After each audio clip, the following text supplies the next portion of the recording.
경주시 안강읍 옥산리 계곡에 자리 잡은 보물 413호 동락당.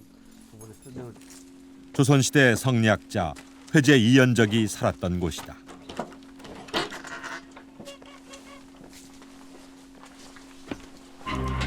동락당 안에는 이연적의 수많은 유물과 서책들을 보관해온 전각이 하나 있다. 어서각이다.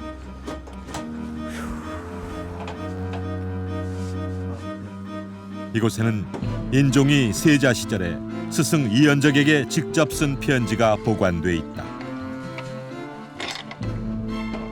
이연적이 안동 부사로 가게 되자 멀리 떨어져 지내게 된 아쉬움을 담아 직접 써서 보낸 것이다. 임금이 내린 귀한 어차를 잘 보관하기 위해 회제 이연적의 아들이 어서각을 세웠다.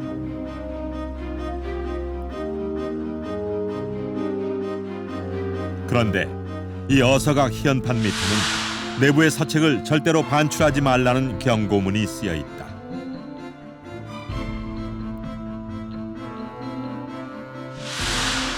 경상도 관찰사의 명령이었다. 왜 이런 문구가 이곳에 적혀 있었던 것일까? 회제 선생의 서책을 둘러싸고 누가 보관할 것인가를 두고 상당히 많은 논의가 있었지 않은가. 그런 가운데서 이 회제의 옥산파 후손들이 오로지 이 어서각을 통해서 회제의 유적 서책들을 보관한다, 이런 것을 공권력을 통해서 강제한 것이라 이렇게 보여집니다. 그 누구든 심지어 후손이라도 서책을 함부로 내갈 수 없게 어서각을 꼭꼭 닫아야 했던 까닭. 거기엔 조선시대 서자들의 가슴 아픈 사연이 있었다. 회제 이연적은 조선 중기의 문신으로 인종의 세자 시절 스승이었습니다. 이 일을 중시한 주리론을 최초로 주창하며 이를 퇴계 이황에게 전한 인물이죠. 그에겐 두 아들이 있었는데요. 한 사람은 그의 대를 이은 양자였고 또 한 사람은 회제의 친아들이었지만 대를 이을 수가 없는 서자였습니다. 오늘 역사 스페셜은 양반이었으되 또한 동시에 양반이 될 수 없었던 서자들의 이야기를 전해드립니다. 지난 11월 코엑스에서 열린 2010 종가 포럼. 우리나라 전통의 종가 문화를 재해석하고 그 속에서 새로운 경쟁력을 찾고자 마련된 행사다. 종손, 종부와 유림단체, 다문화 가족 및 외국 유학생 등 천여 명이 참석했는데 오늘날까지 동락당을 지키고 있는 이해철 씨도 함께했다. 그가 18대째 이어온 여주이시 옥산파 종가에는 특별한 사연이 숨어 있다. 이걸 좀 건체.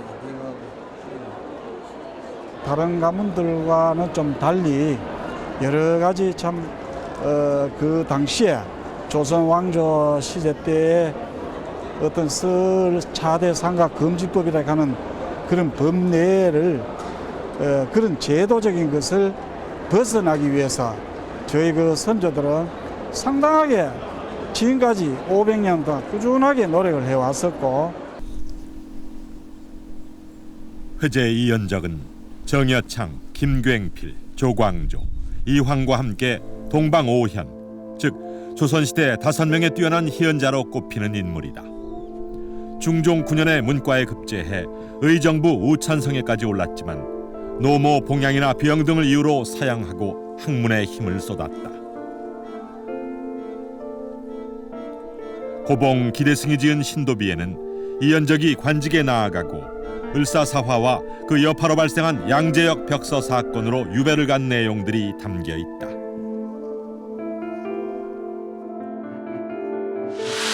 그리고 그의 서자 이전인의 사연도 적혀 있다. 조선 후기까지 영남살림의 중심지 역할을 했던 옥산서원.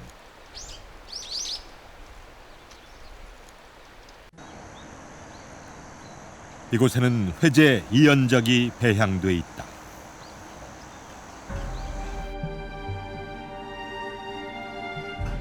옥산 서원에는 이연적과 관련된 유물들이 많이 보관돼 있는데 그중 그의 아들 이전인의 지극한 효심을 보여주는 물건이 있다.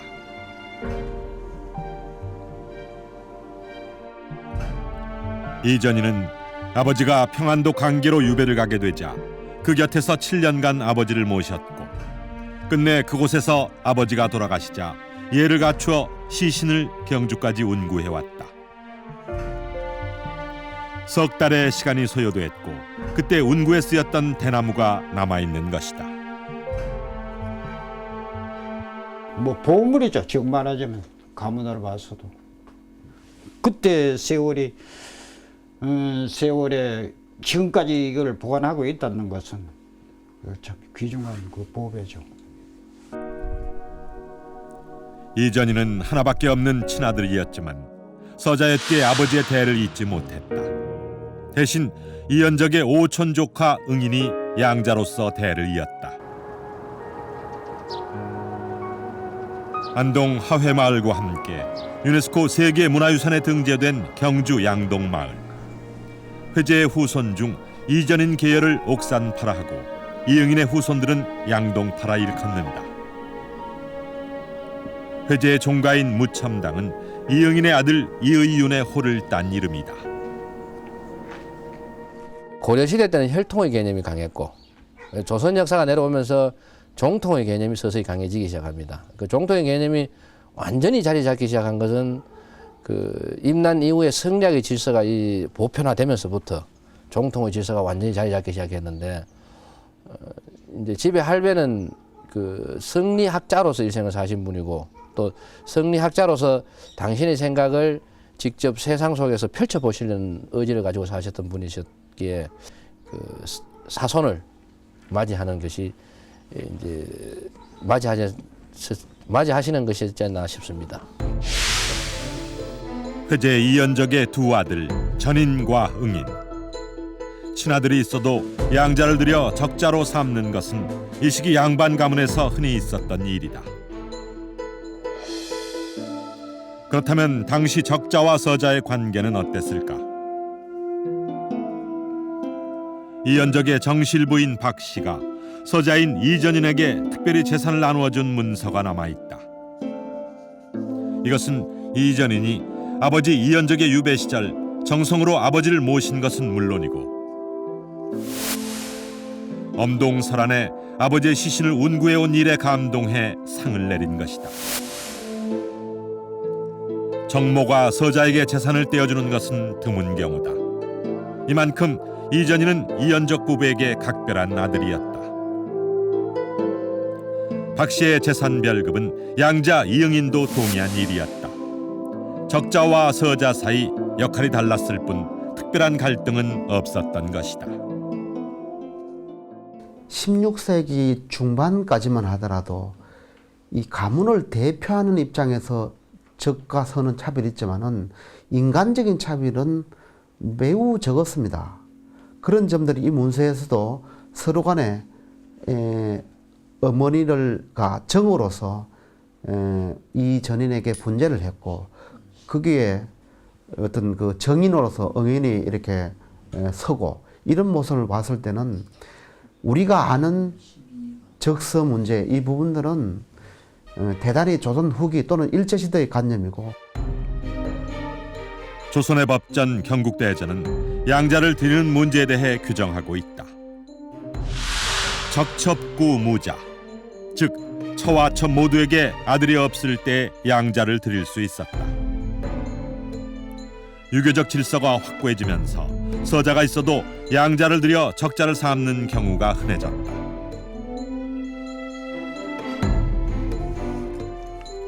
예조가 편찬한 수양 승적 일기에는 첩의 자식으로 합법적인 상속자가 된 사례와 서자가 있지만 양자로 적통을 이은 사례들이 함께 기록돼 있다. 양자는 같은 성씨의 친족 중에 학렬을 맞춰서 드려야 했다. 예조에 이제 그 양자를 드리겠다고 신고하고 그 예조가 판단해서 거기에 허락을 해주면 그 양자를 할 수 있는 거였거든요. 근데 그런 사례들이 그 아주 뭐 14, 15세기는 정말 별로 드물고요. 이게 이제 16세기쯤이잖아요. 16세기쯤이면 이제 서서히 나타난다고 할 수가 있죠. 양자를 들여 적통을 잇는 일이 흔해지면서 적자와 서자 논쟁이 치열하게 벌어지는 일도 많아졌다. 임진왜란으로 남편과 헤어진 여인이 극적으로 남편을 다시 만난다. 그런데 남편에게는 헤어져 있었던 동안에 정식으로 혼례를 치른 또 다른 아내가 있었다.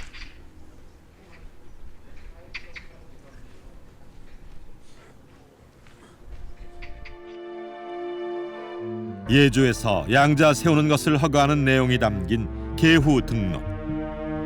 앞의 사례도 여기에 기록돼 있다. 이 가문은 두 번째 아내와의 사이에 아들이 없자 양자를 드렸다. 그리고 그 양자로 하여금 대를 잇게 했다. 이것이 문제였다.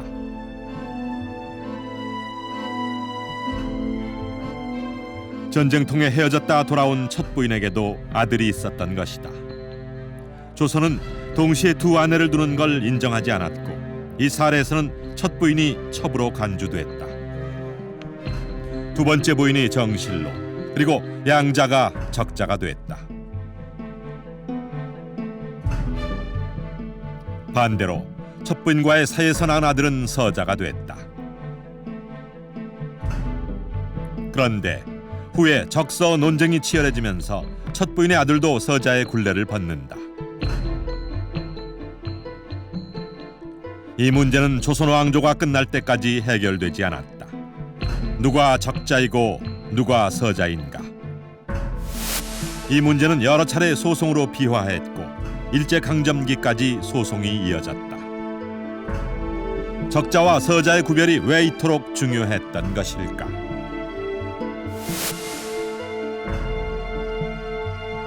조선 사회는 가족에 의해서 움직여지는 사회였거든요. 근데 그 가족이라고 하는 것은 무엇에 의해서 운영이 되느냐? 그거는 결국 그 가장 중요한 건 제사였거든요. 제사라고 하는 걸 통해서 모든 그 구성원들이 모이고 그 조상을 숭배하면서 이제 결속을 다지고 이런 역할을 하는 거잖아요. 근데 그것의 어떤 중심, 주관자, 이게 될 수 없다라고 하는 거는 굉장히 이제 불이익을 받게 되는 거죠. 소외돼 있게 되는 거고. 아버지의 대를 잇는 계후자. 집안의 제사를 모시는 승중자 역할을 할 수 없다는 것은 당시로선 아들이 돼 아들 노릇을 하지 못한다는 뜻이었다. 효심이 깊었던 이전희는 본격적으로 아버지의 명예 회복에 나선다.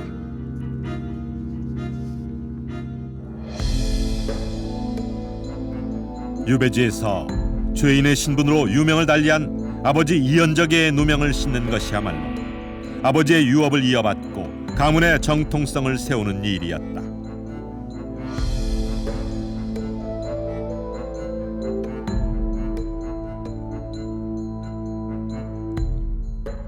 동락당 어서각에는 이연적이 유배지에서 올린 진수팔규라는 상소문이 보관돼 있다. 그러나 끝내 임금에게 전달되지는 못했다. 시적절한 내용이 아니라는 이유였다. 그러나 실제로는 이연적이 죄인의 신분이었기 때문이다. 이전희는 다시 상소를 올려 결국에는 아버지의 명예 회복에 성공한다. 또 아버지의 뛰어난 학문을 널리 알리는 일에 아주 열심히 했다.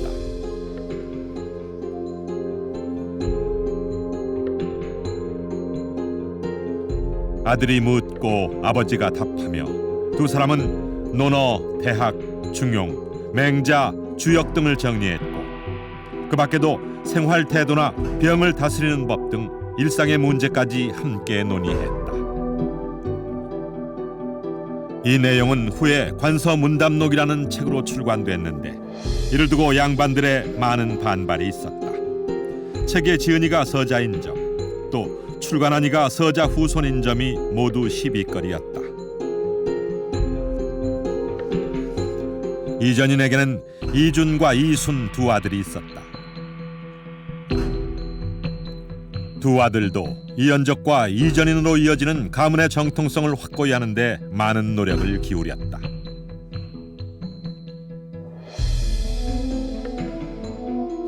(1601년) 형제는 할아버지와 아버지의 유업을 지켜나갈 수 있도록 동락당 일대를 지켜나갈 재산을 출연했다.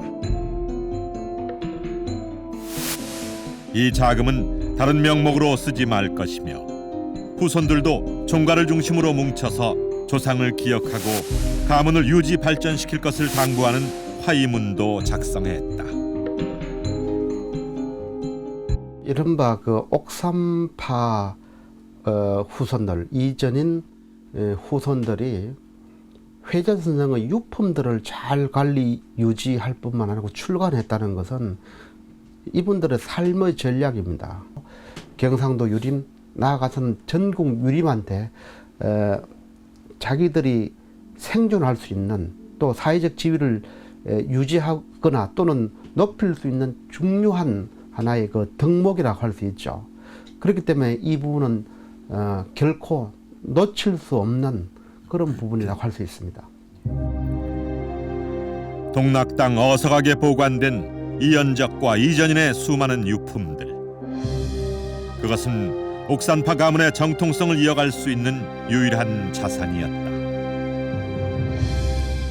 아버지와 함께한 학문적 성취를 책으로 내는데도 반발이 있었을 만큼 조선시대의 서자 문제는 대단히 민감한 사안이었습니다. 대체 조선은 왜 이처럼 서자를 차별한 걸까요? 그 차별의 기원을 추적하다 보면 조선 초기 역시 민감한 정치 상황이 개입되어 있음을 알 수가 있습니다. 그리고 그 핵심에는 왕자의 난을 일으켰던 태종이 있었습니다.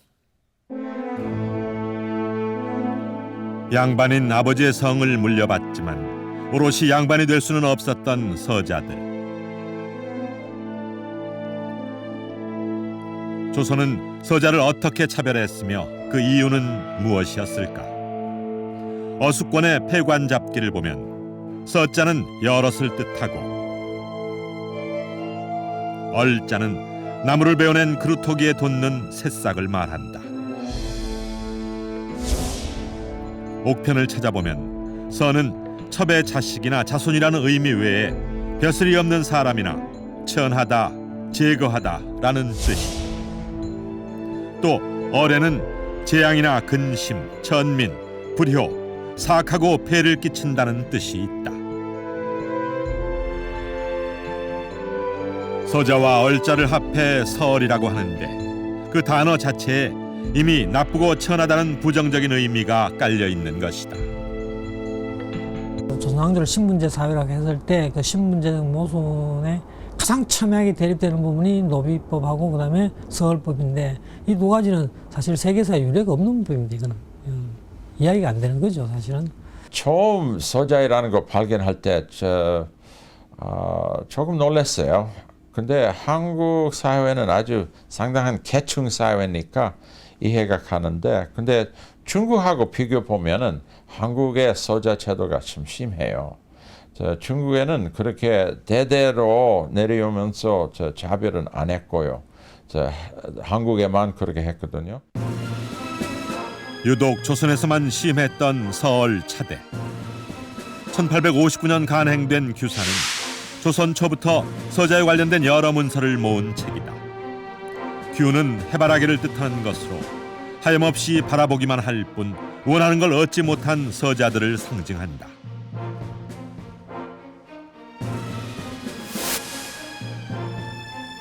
규사에 보면 조선 초에 서자를 차별하자고 처음 주장한 이는 서선이었다.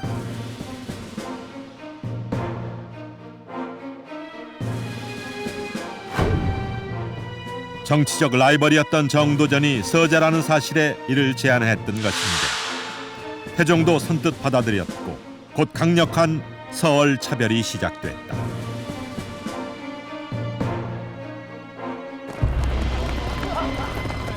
태조 이성계와 정도전은 계비 강씨의 아들인 방석을 왕위에 올리려 했다. 이에 이방원은 난을 일으켜 이복 형제들을 죽이고 왕권을 차지했는데 그 명분과 정통성을 인정받기 위해 적설을 엄격히 따지게 됐다.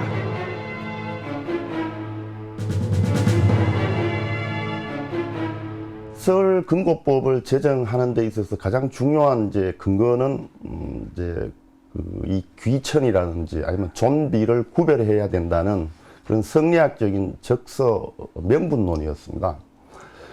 그러나 그 내면에 들다 보면은 이 태종의 왕위 계승의 어떤 합리화, 또 이 처첩 분간과 재산 상속을 둘러싼 이 적서 간의 어떤 갈등, 또 성리학에 대한 이해가 이제 심화되어 가고 또 유교적인 사회 윤리가 확산되어 간다라는 그런 어떤 정치적인, 사회적인, 사상적인 여러 요인이 복합적으로 작용하고 있다. 그렇게 볼 수 있겠습니다. 조선의 서얼 차별은 왕권을 확고히 하기 위한 태종의 뜻과 특권층을 일정 숫자로 제한하기 위한 양반들의 이해관계가 맞아떨어진 결과였다. 고려시대는 물론 조선 초기까지만 해도 여러 아내를 두는 일이 비일비재했는데 태종의 첫 번째 조치는 이를 금지하면서 처와 첩을 철저히 구분하라는 것이었다. 일부 다처제를 일부 일처제로 바꾸다 보니까 그 일부 다처제 중에 마누라 몇 명 중에 누구를 첩으로 하고 누구를 처로 하느냐, 이거 심각한 문제거든요. 뭐 첩으로 하든 처로 하든 그 자식들이 사회적인 지위가 같으면 아무 문제가 없는데 이 첩으로 규정되면은 이건 차별을 받아야 되니까요. 그러니까 심각한 문제가 벌어지죠. 적자와 서자의 차별은 국법으로 정해졌다. 재산 상속에 있어서도 서자에게는 적자 상속분의 7분의 1을, 얼자에게는 10분의 1만 주도록 했다.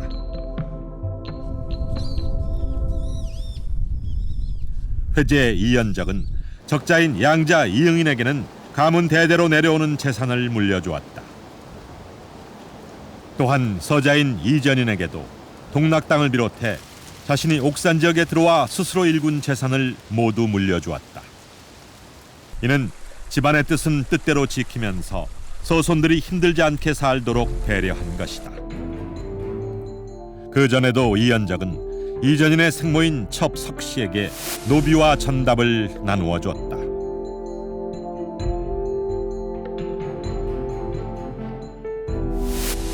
노모를 극진히 봉양한 일을 칭찬하는 의미였다.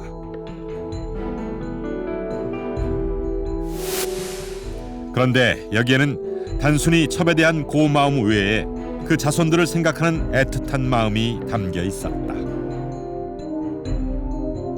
명목상 첩의 석씨 부인에게 그 상으로 주는 성격이 강하지만은 그 맨 밑에 보면은 당신이 죽었을 때는 그 자손들한테 분재를 해라, 상속을 해라, 이런 내용이 있거든요. 그래서 사실상으로 혜택을 보는 사람은 이전인, 그다음에 이준 등 이 석씨 부인의 아들 손자들입니다. 그런 의미에서 회제가 분재를 한 의도는 바로 첩의 자손들에게 특별하게 우대한다는, 재산 경제적으로 우대한다는 그런 내용을 담고 있는 것이 이 분재기의 진정한 뜻이라고 이렇게 보여집니다. 이연적은 이전인을 매우 아꼈던 것으로 보인다. 강계 유배 시절 아버지와 함께 공부하던 당시를 기록한 이전인의 관서문답일기 초본을 보면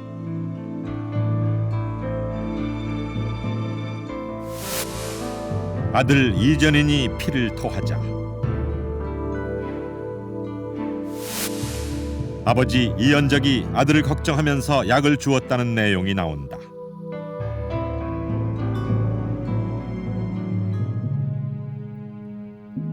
그렇게 애틋했던 아들에게 대를 물려주지 못한 아버지.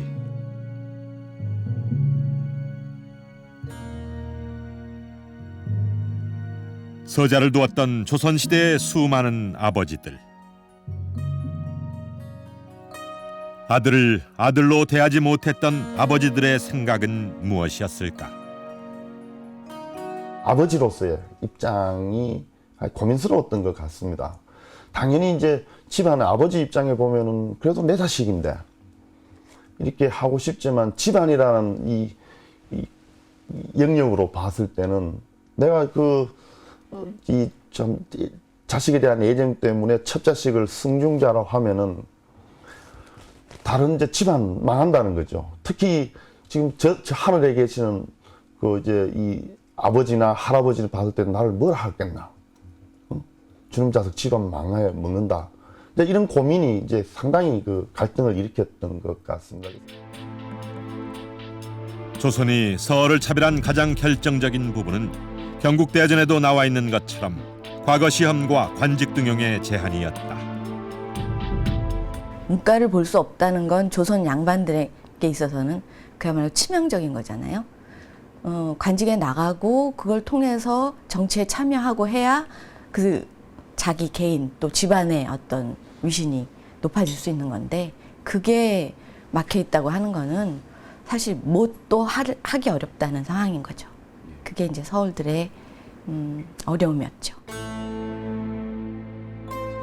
양반이 누리는 최대 특권인 과거 시험과 관직 등용의 기회가 주어지지 않는다는 것은 신분 사회인 조선에서 양반으로서 할 수 있는 게 아무것도 없음을 의미했다.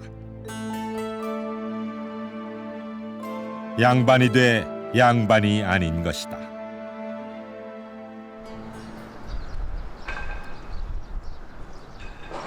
과거를 볼 수 없었던 서얼들은 어떻게 시대를 견뎠을까? 호부호영을 못하는 아픔을 이야기한 허균의 홍길동전. 실제로 허균은 서자들의 후원자였다. 1612년 당시 세상을 발칵 뒤집어 놓은 7명의 서자들이 있었다. 고관의 자제들로 재능이 있었으나 벼슬길에 나아가지 못한 그들은 스스로를 중림칠연이라 일컬으며 문경세제를 오가는 상인들을 대상으로 강도 사건을 저지른다. 이른바 칠서의 난이다. 이들의 배후로 지목된 이가 허균이었다.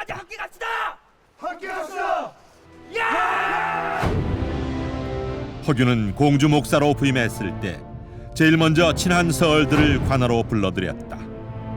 이에 사람들은 그들의 이름을 따 사명이라며 비난했다. 허균 씨는 직접 서자는 아니었지만 허균 씨의 사촌, 육촌 가운데 서자가 상당히 많았어요. 허균의 사촌, 육촌 가운데 급제한 사람 있긴 있었어요. 근데 급제해도 관료 좋은 자리를 잡기는 못했었는데. 허균이 전남 함열에 유배 갔을 때 쓴 시문집 성소부 부고. 그 책의 마지막에 있는 유제론에는 신분제에 대한 그의 비판 의식이 강하게 드러난다.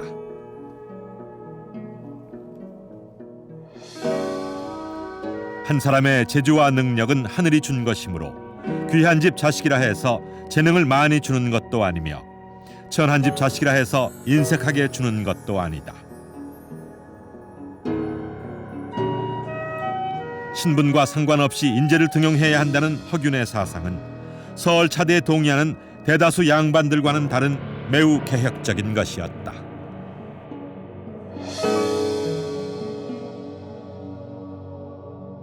서자를 차별하는 이유가 무엇보다도 그 어머니의 중요성 때문이라고 생각돼요. 한국에는 혈통 주로 남자 계통으로 부계 사회라고 하는데 근데 모계를 무시하면 안 되는 거예요, 한국서. 조선시대의 입양과 호적 제도를 연구한 마크 피터슨 교수는 조선의 서얼 차별 이유를 모계 혈통을 중시하는 부분에서 찾는다. 조선시대 과거 시험 답안지에는 사조, 즉 아버지와 할아버지, 증조 할아버지와 더불어 외할아버지가 누군지도 밝혀야 했다. 외가의 능력이 어떠하냐가 시험 결과와 관직 등용에도 영향을 미쳤다. 북권하고 상당히 관련이 있다고 보는데 북권이 그렇게 강력하지 않고 여자 집안의 입김이 어느 정도 있기 때문에 이런 적서가 그렇게 강하게 우리한테 시행됐던 거라고 보고, 아내의 집안을 무시할 수 없었기에 첩의 자식을 서얼이라는 평생의 족쇄로 묶어두면서 양반인 아버지들은 고민해야 했고 그 자식들은 눈물을 삼켜야 했던 것이다.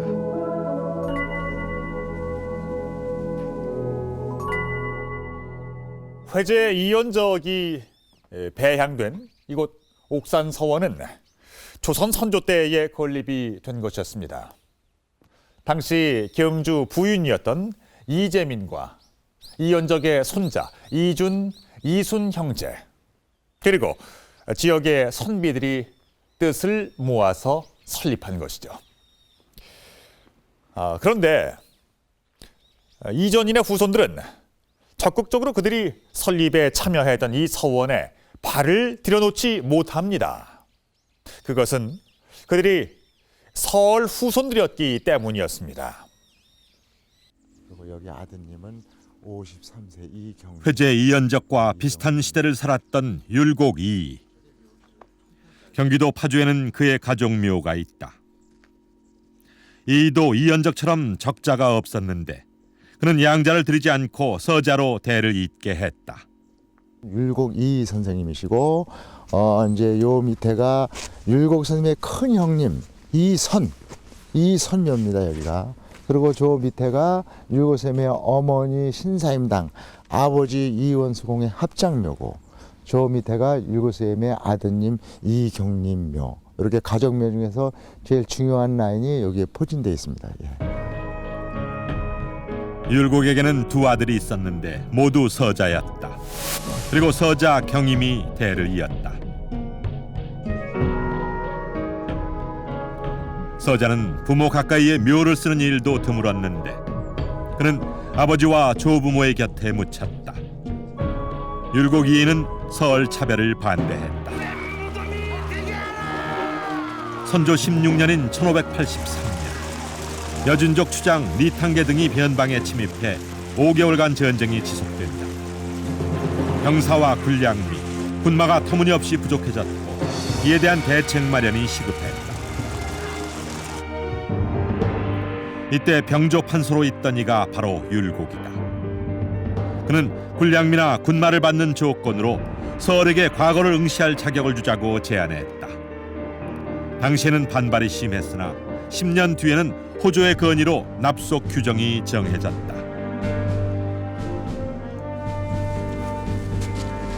니탕겔 안으로 납속의 기회가 잠시 생겼을 때 이전인의 아들 이준은 쌀 80석을 내고 본인은 물론 후손들의 과걷기를 열었다. 이연적이 아들 이전인에게 준 옥산 재산은 이준 형제가 다른 서얼 가문들과는 달리 여유있게 원하는 것을 꿈꾸게 해주었다. 이준이 쌀 80석을 납부하고 받은 허통문서.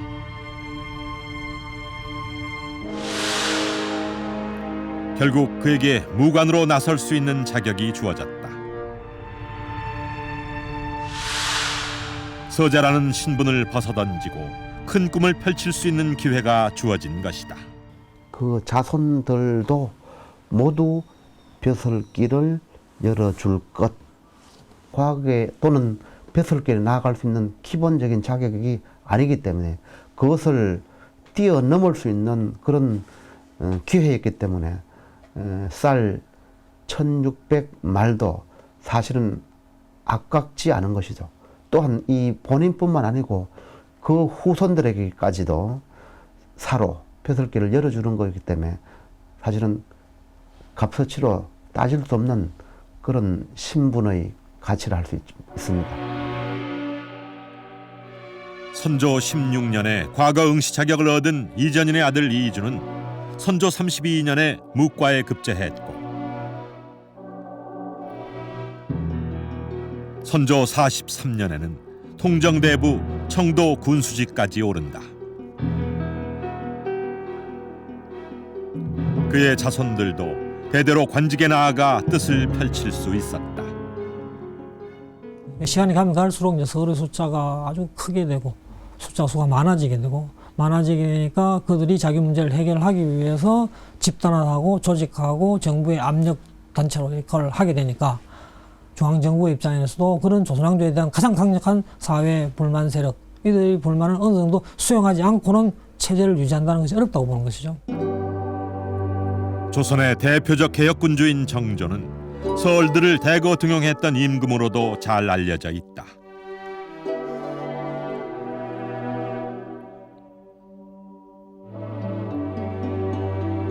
정조는 즉위 직후 정유절목을 발표해 대대적인 서얼 호통을 실시했다.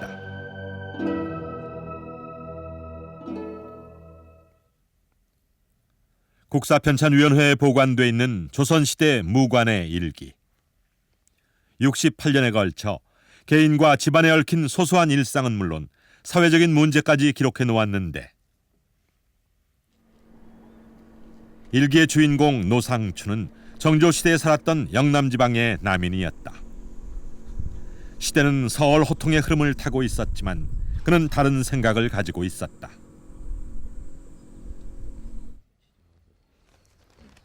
그의 가문에도 여느 집안과 다름없이 많은 서얼들이 존재했다.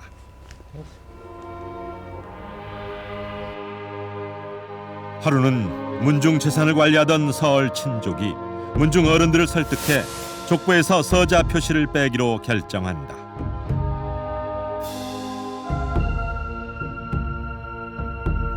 그는 매우 분노하며 서얼이 재력만 믿고 횡포를 부리고 있으며 서얼 구분이 없어지는 것에 한탄한다. 이러한 생각의 이면에는 그가 남인이었다는 것도 하나의 원인이 됐을 것이다.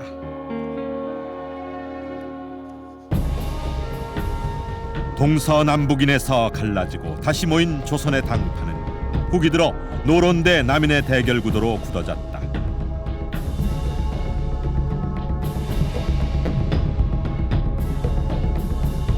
당시 정권을 잡고 있었던 노론은 서얼 호통을 주장한 반면 권력에서 빗겨나 근거지인 영남지방을 중심으로 활동한 남인은 서얼 차별을 고수했다. 향촌에서 양반들의 이익을 대변하는 향촌 운영기구가 있어야 되지 않습니까? 그 향촌 운영기구가 이른바 유향소 향교 서원입니다. 그래서 이거를 삼소라 이렇게 이야기하고 그들의 그 삼소에는 각각의 안들이 다 있어요. 그래서 유향소에는 향안, 향교에는 교안, 서원에는 원안 이렇게 다 있습니다. 그래서 일반적으로 우리가 조선시대 양반 가면 복잡하게 이야기할 수 있겠는데 요 세 곳에 등재된 사람을 양반이라고 한다. 이렇게 이야기를 할 수 있습니다. 군수직까지 지낸 뒤 고향 경주로 돌아온 이주는 당당하게 지역 양반 사회의 일원이 되고자 했다. 그러나 경주적 양반들은 이를 거부했다. 이에 그는 향원 자격 청원 상서를 올린다. 암흑에는 참여할 수 있고 압록에는 할 수 없는 것, 이런 것은 부당하다. 이런 뜻을 강하게 여기서 내포하고 있습니다. 이주는 상서에서 깊은 소외감을 토로하고 있다.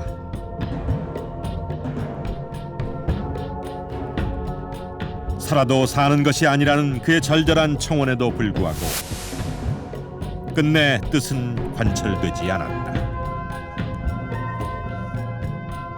속된 말로 왕따를 당한다.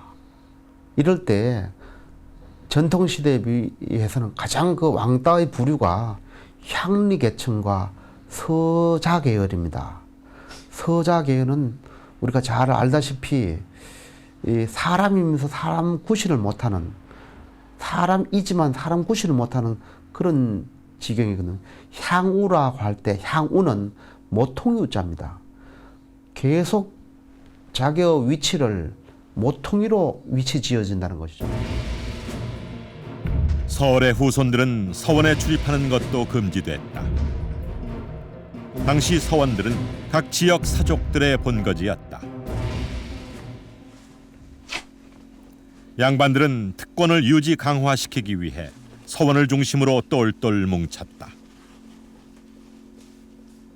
중린서을, 수대석과 물허남서, 중인과 서을들은 비록 문과와 소과에 합직하더라도 함부로 이름을 쓰는 것을 허락하지 않는다. 여기에 이름을 쓰는 것을 허락하지 않는다는 것은 어떤 의미인가요? 서원의 원생이 될 수가 없고 그 지방에서 지배층으로 인정받을 수 없다는 이야기입니다. 조정에서는 서얼들의 관직 제한을 대대적으로 없애고 있는데 자신이 뿌리내리고 사는 지역에서는 양반으로 인정받지 못하는 현실. 들어가려는 서얼들과 막아내려는 양반들 사이에 치열한 다툼이 벌어졌다. 18세기 이후 사회 변화와 맞물려서 중인서울층들이 새롭게 성장하게 되고 그렇게 되면서 그 성장을 발판으로 해서 기존의 자기들도 양반 지배 체제에 편입하고자 하는 겁니다. 하고자 하는 거죠. 그것이 이제 중앙정부의 그러한 소위 서울 흡동 정책과 맞물리면서 이제 그 요구가 폭발하게 되고 그런 과정에서 양쪽이 이제 들어가느냐 못 들어가느냐 하는 임동 문제를 놓고 갈등을 벌이는 겁니다. 그게 좀 이른바 향제이다 이렇게 이야기를 할 수가 있는데 영남 지역에서 특히 많은 향전이 벌어졌는데 옥산서원이 그 중심에 있었다. 옥산서원은 이전인의 아들 이준, 이순 형제가 건립에 직접 관여했던 곳이었다. 그러나 그들은 옥산서원 운영에 참여할 수 없었다. 공적이 있음에도 옥산서원에 출입을 하지 못하는 상황은 대단히 억울한 사정이 되고 그 부분을 해소하는 노력들은 대단히 처절하게 이렇게 이루어지고 있습니다. 이 부분들은 본인들뿐만 아니고 다른 경상도 또는 전국의 같은 처지에 있는 서자들과 연대를 통해서 그 부분들을 개혁하려고 노력을 한 것입니다. 차별을 극복하기 위해 서얼들이 취했던 방법은 연대였다. 호통을 요구하는 상소에 수천 명의 서얼들이 함께 이름을 올렸고 수시로 통문을 주고받으며 상황을 논의했다.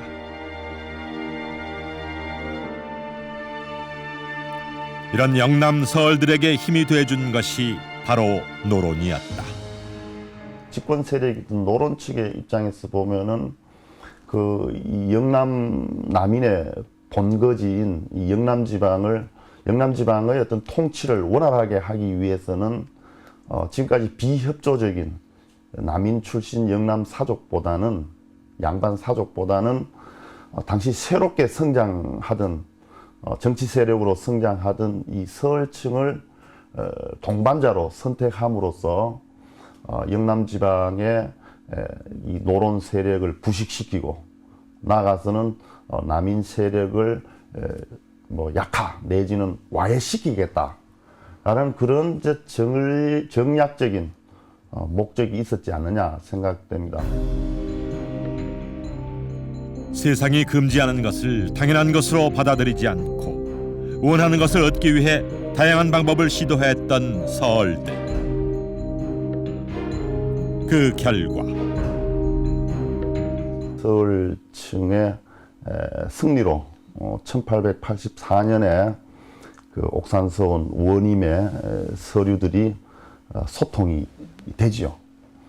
이러한 이제 옥산서원의 이 서울 소통은 당시 다른 지방, 특히 영남의 다른 지방 서원에도 아주 지대한 영향을 미쳤습니다. 끊임없이 기회의 문을 두드리고 기득권이라는 벽을 허물고자 했던 서얼들의 노력은 대를 이어가며 계속됐고 결국 조선의 신분제 자체를 뒤흔들었다. 옥산파 가문의 도전은 한 가문의 위상을 높이는 것 이상의 의미였다.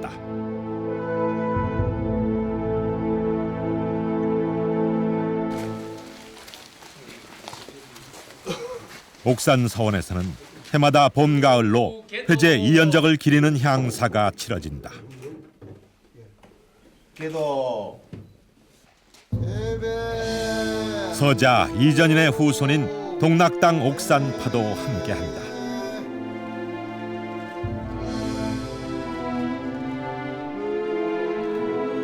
시대가 낳았던 적자와 서자.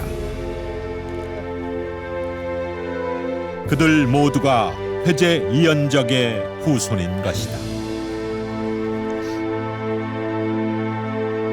이곳은 장산 서원입니다. 이연적의 아들 이전인이 배향된 곳이죠.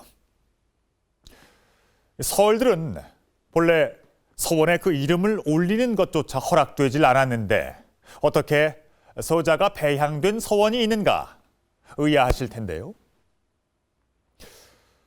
서얼들을 적극적으로 등용했던 정조 임금 당시 이전인의 후손들과 수많은 서얼들의 바람과 노력으로 일구어낸 결과였습니다. 금지된 것을 소망하고 실패하더라도 끊임없이 도전했던 그들의 노력이 그 벽을 끝내 무너뜨린 겁니다. 단지 서얼이란 이유만으로 부당한 대우를 받아야 했던 그들의 눈물과 도전의 역사가 바로 여기에 있습니다.